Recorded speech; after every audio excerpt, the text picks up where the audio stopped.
Sir आपका शुभ नाम? मेरा नाम ऋषि कुमार शर्मा है। आज आप दिल्ली के दिल में विश्व पुस्तक मेले में आए हैं। आप किस क्षेत्र से आए हैं? जी, मैं विश्व पुस्तक मेले में लगभग पिछले 30 साल से हर वर्ष आता हूँ जी। और मैं देख रहा हूँ कि विश्व पुस्तक मेला हर साल युवा होता चला जा रहा है। नई-नई सुविधाएं जुड़ती जा रही हैं और नए-नए लोगों से यहाँ पर आने का उद्देश्य होता है कि लोगों से मुलाकात हो जाती है। जी, ऋषि जी आपने बताया कि दिन प्रतिदिन जवान होता जा रहा है, लेकिन चिंतनीय बात यह है कि आज हमारे एक वक्ता ने बताया कि 60 करोड़ भारतीय हैं जो हिंदी को जानते हैं और इस पुस्तक मेले में विश्व से लोग आते हैं, वयस्क लोग आते हैं, लेकिन बच्चे नहीं आते। ऐसा लगता है कि बच्चों को ये हिंदी भाषा या साहित्य या संस्कृति के जो संस्कार हैं वो पल्लवित नहीं हो पा रहे। इस विषय पे क्या कहेंगे? देखिए, मैं तो इतना जानता हूँ कि दुष्यंत कुमार की एक पंक्ति है कि इस नदी की धार से ठंडी हवा आती तो है और नाव जर्जर ही सही लहरों से टकराती तो है। कुछ भी आप कहिए, क्योंकि हिंदी हमारी भाषा लगातार आगे बढ़ती है और आगे बढ़ती जा रही है। क्योंकि मैं हिंदी के प्रचार प्रसार के लिए लगे हुए हैं हम लोग, तो मुझे लगता है कि हिंदी का क्षेत्र और इसका दायरा बढ़ता चला जा रहा है।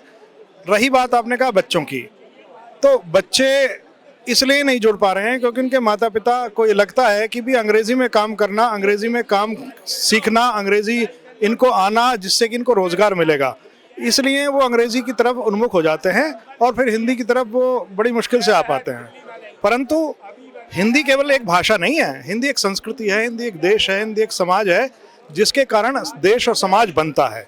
तो इसलिए हिंदी के प्रचार प्रसार में लोग लगे हुए हैं, नेपथ्य में लोग काम कर रहे हैं और बच्चे भी हिंदी के प्रति लगातार अग्रसरित होते चले जा रहे हैं। जी, सूत्र बताते हैं कि जो बच्चे अंग्रेजी सीख रहे हैं और व्यवसाय के लिए सीख रहे हैं, उस परिवार में या उस क्षेत्र में जो वृद्धाश्रम है उनकी संख्या बढ़ती जा रही है। इस भाषा से, संस्कृति से, हिंदी से क्या तात्पर्य है वृद्धाश्रमों के बढ़ने का? देखिए, वृद्धाश्रम जो बढ़ रहे हैं वो सिर्फ इसलिए हैं कि मनुष्य चाहता है कि किसी भी तरह से आर्थिक और सामाजिक विकास करे। उसके कारण वो अपने जो संबंधी हैं उनको पीछे छोड़ देता है कुछ समय के लिए, परंतु उसका एहसास उसको तब होता है जब वो स्वयं पे गुजरती है। उस समय तक वक्त निकल चुका होता है। और जहाँ तक हिंदी भाषा, हिंदी संस्कृति या देश और काल और परिवार के बारे में सोचने वाले लोग हैं, वो अपने माता पिता को अपनी संपत्ति मानकर रखते हैं और उनका बड़ा ध्यान रखते हैं।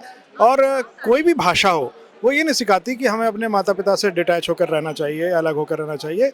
और मैं तो कहता हूँ कि अंग्रेज़ी भाषा सबको आनी चाहिए। अंग्रेज़ी के साथ साथ अपनी मातृभाषा हिंदी भी ज़रूर आनी चाहिए, जिससे कि वो लोग अपने संस्कृति को जानें, अपनी किताबों को जानें, अपनी भाषा को जानें, अपनी धर्म के प्रति तीज त्योहार रीति रिवाजों को जानें, उनकी वैज्ञानिकता को जानें। और यही वैज्ञानिकता हमारे देश का स्तंभ है, जिसके कारण हम आगे बढ़ते चले जा रहे हैं। ऋषि जी, एक वर्ग है जो सिर्फ पुस्तक मेले में पुस्तक प्रेमी होता है, वही इस विश्व पुस्तक मेले में आता है।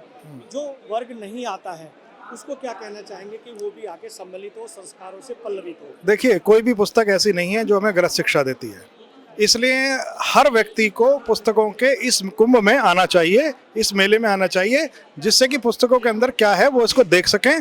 और भारत की गौरवमयी पुस्तकें हैं, भारत की गौरवशाली कहानियां हैं, भारत की गौरवशालियां, यहाँ पर आप देखोगे संस्कृति के दर्शन होते हैं।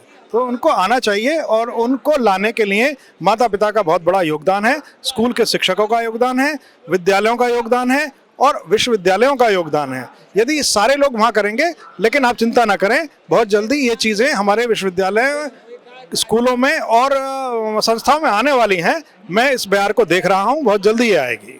बहुत अच्छा, आपसे ऋषि जी बात करके हमें अच्छा लगा और ट्रू मीडिया की ओर से बहुत बहुत धन्यवाद, आभार। धन्यवाद, आपका भी बहुत बहुत आभार, क्योंकि आप भी एक हिंदी सेवी के रूप में काम कर रहे हैं और वरना लोगों को फुर्सत कहाँ है, लोग 2-4 फोटो लिए और चले जाते हैं, लेकिन आप हिंदी की सेवा कर रहे हैं। बहुत धन्यवाद। अगर आप ये वीडियो YouTube पर देख रहे हैं तो हमारे चैनल को सब्सक्राइब करें और बेल आइकन को दबाना ना भूलें। अगर आप Facebook पर ये वीडियो देख रहे हैं तो हमारे पेज को लाइक करें।